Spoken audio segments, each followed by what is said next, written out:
Hello and welcome to Songs for the Struggling Artist, the blogcast. This is episode 414. My name is Emily Rainbow Davis. Thank you for being here with me. Today's blog is about my writing practice, which, I'm sure relates to a lot of the creative people's writing practices, drawing practices, practices, etc. I'm not sure what there is to say about it before I read it to you, except it's short. It's a short one. So here it is. It is called Missing Writing Practice. One of the things about maintaining a pretty regular practice over the years is that one really does start to depend on it. In recent years, I've hardly ever missed a day of writing. I fight like hell for it, and mostly I succeed. It is the anchor in my day, wherever I am and whatever else I'm doing. This is largely possible because I don't tend to have a lot of other people around me. Other people have needs, and the more of them there are, the harder it is to get your own into the mix. This is why so many artists go away for residencies. I'm thinking about this because I was with a large group of people recently, and there were exciting group plans happening.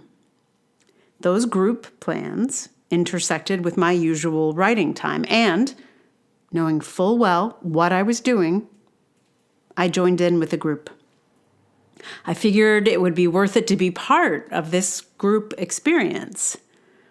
I did it with my eyes open, but I was not prepared for how irrationally furious it would make me when the moment actually happened.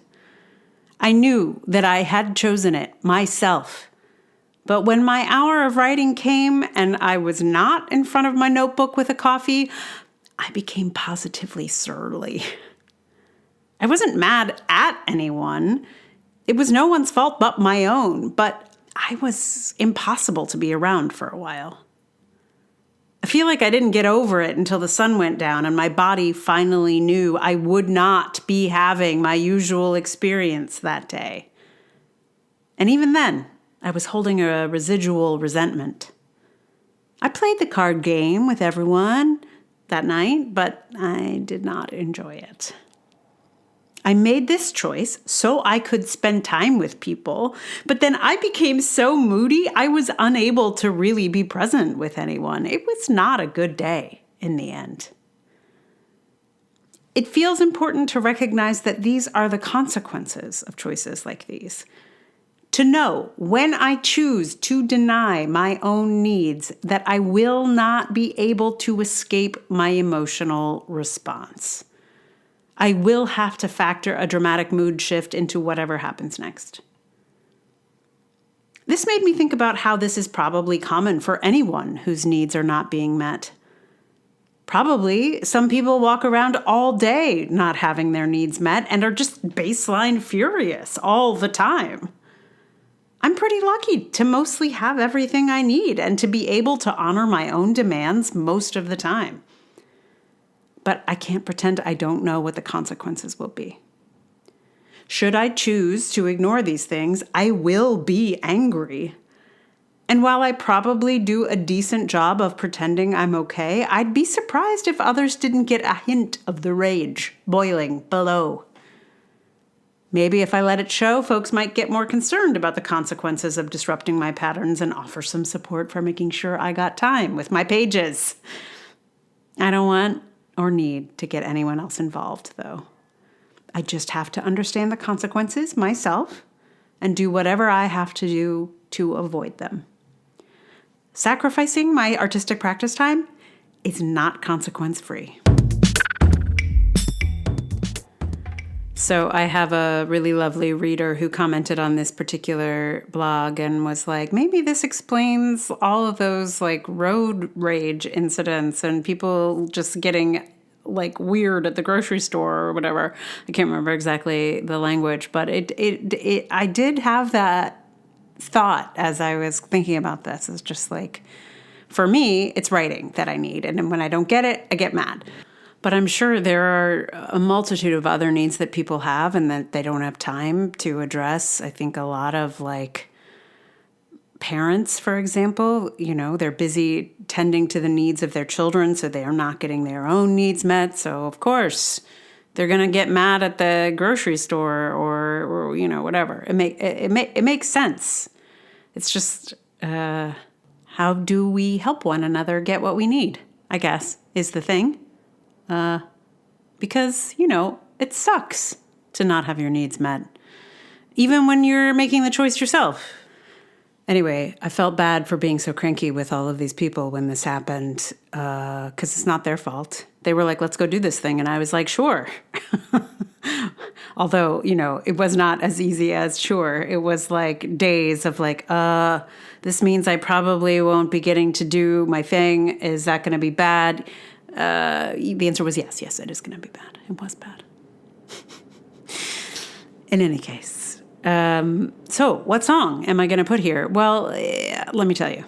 I was looking at, I've done a million songs about being angry, so I feel like I have tapped those out for the most part.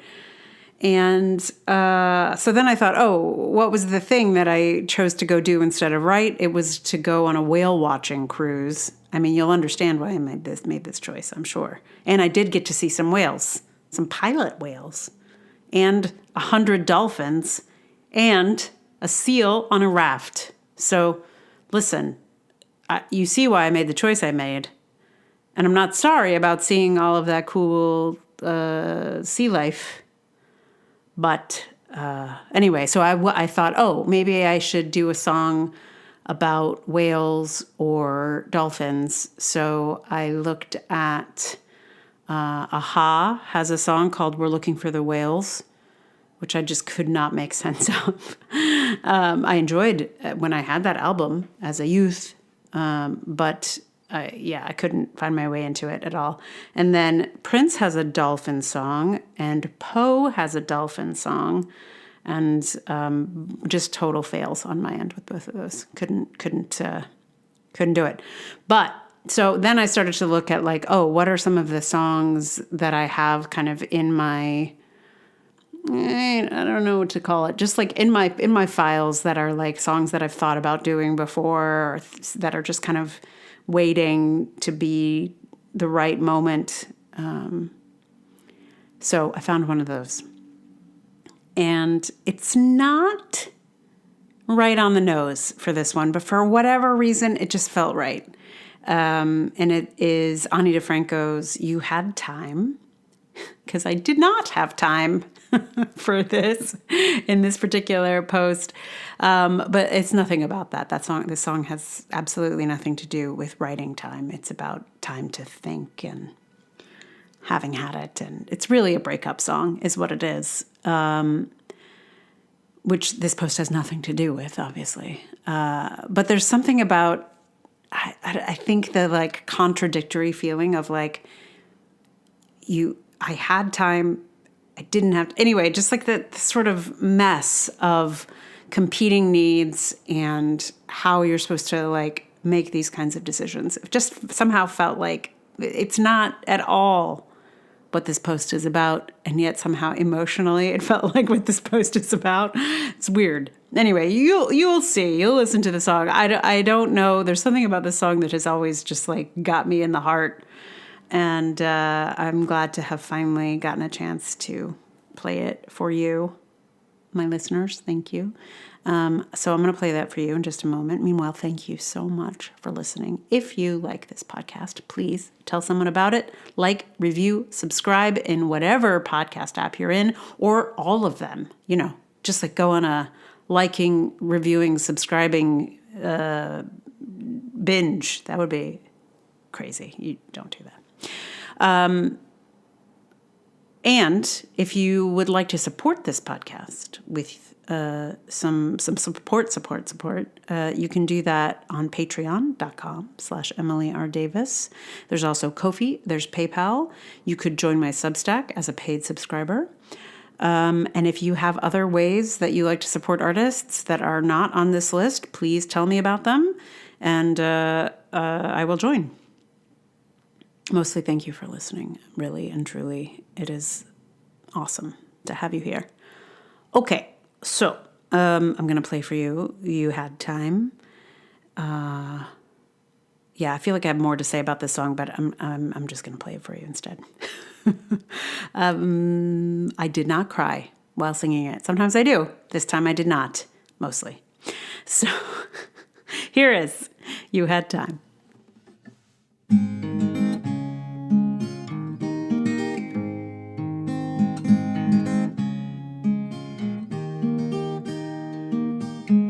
How can I go home with nothing to say? I know you're going to look at me that way and say, what did you do out there? What did you decide? You said you needed time and you had time.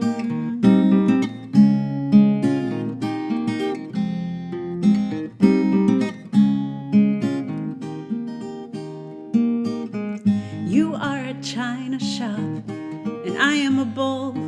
You are really good food and I am full.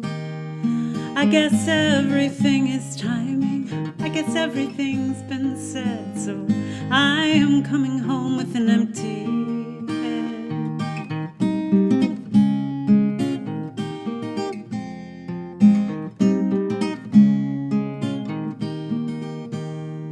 You'll say, did they love you or what? I'll say, they love what I do. The only one who really loves me is you. And you'll say, girl, did you kick some butt? And I'll say, I don't really remember, but my fingers are sore and my voice is too.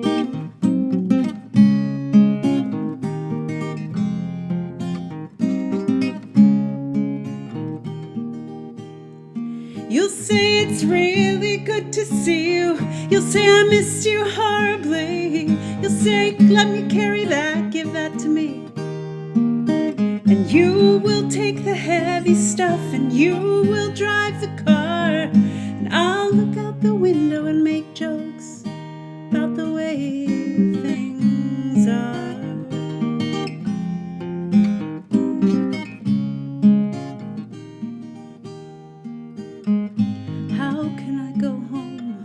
Nothing to say. I know you're going to look at me that way and say, what did you do out there? What did you decide? You said you needed time and you had time. You had